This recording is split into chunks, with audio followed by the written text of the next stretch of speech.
When you rule for 70 years, you inevitably have highs and lows. We have talked about the Queen's life, legacy, and family. Let's now talk Thank you, Zero Stress Tag, for the 5 about get the the subs. controversies. First, the regressive family culture. Honestly, this was bound to happen. You cannot put a medieval institution in the 21st century, and if you do, there will be contradictions. In the Queen's case, she battled a lot of these contradictions. Diana and Charles were clearly not in a happy relationship. Their extramarital affairs were on most front pages, but the Queen ignored it, trying to brush all the toxicity under the carpet. In fact, the whole family preferred... That's pretty funny. I did not think the Indian news anchor was going to start off with Princess Diana's extramarital affairs. I literally did not think that that was the first point that there's like a lot of history leading up to that. Definitely did not think that that was the first point that was coming. I was like, okay, that's the first one.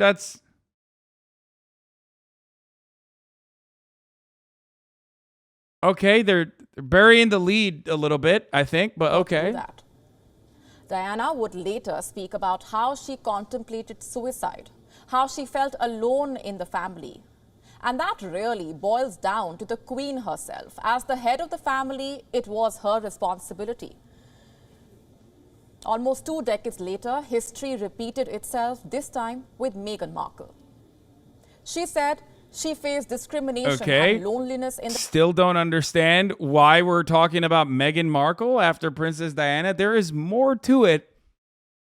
Will they get to what the British Empire did in India? I don't know. I guess everyone in India knows that already, so that's the reason why they're talking about like the TMZ shit. In the family, all the pressure, all the expectations, it became too much for her to handle. What was the result? She and Prince Harry chose to resettle in the United States. Both these episodes reveal a larger problem with the family. They are torn between happiness and so-called notions of duty. Another issue many historians talk about is the Queen's refusal to apologize for the past. She has indeed admitted colonial crimes. She has also visited sites of British excesses, but she has stopped short of apologizing for them.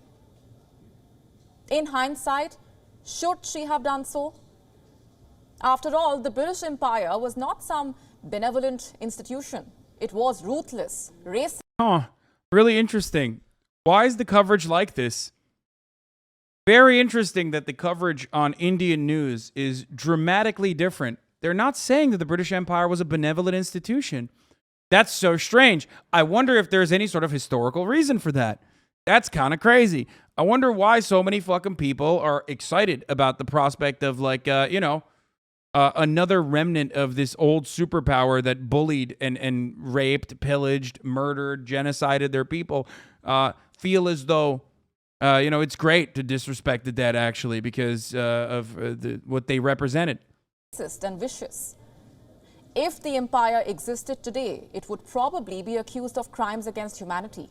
No, it wouldn't. Because guess what? America. I hate to report on this, but we already have an example.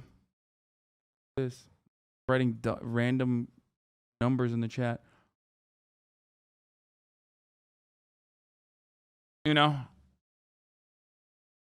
America. It's perfect, unfortunate counter to that narrative. Let me give you some examples. The Jallianwala Bagh massacre, the Bengal famine, the Mau Mau uprising in Kenya. All of these could easily be prosecuted at any tribunal.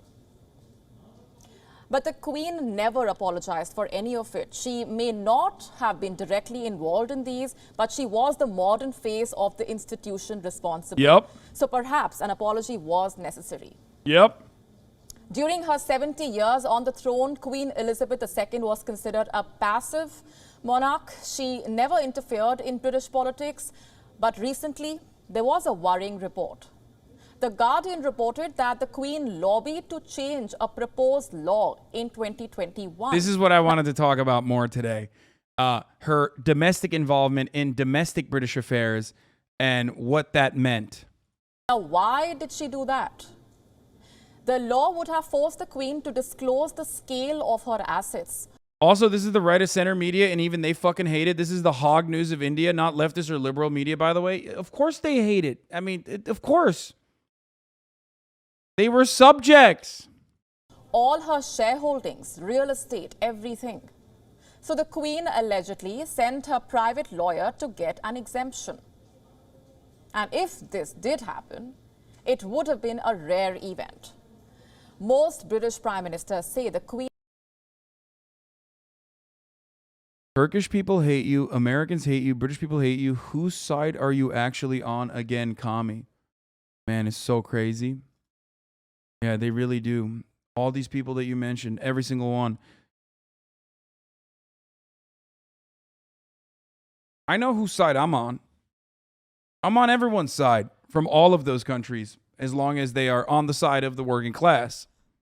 Perhaps that's the reason why you feel as though so many people despise me or hate me, because you're brain broken by capital owners constantly fucking telling you, look, you know, this is bad, this is wrong, this kind of messaging is terrible, terrifying.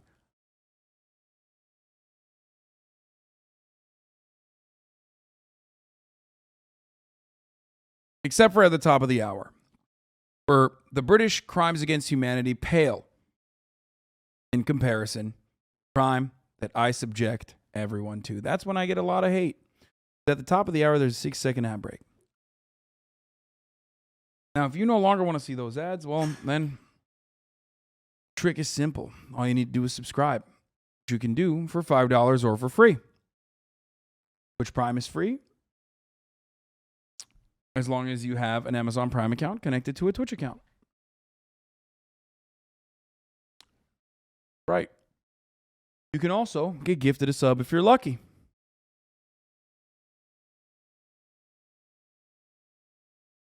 Mick G, thank you for the 20 gifted subs, allowing 20 people to no longer see the ads. Here's the 1-minute ad break now.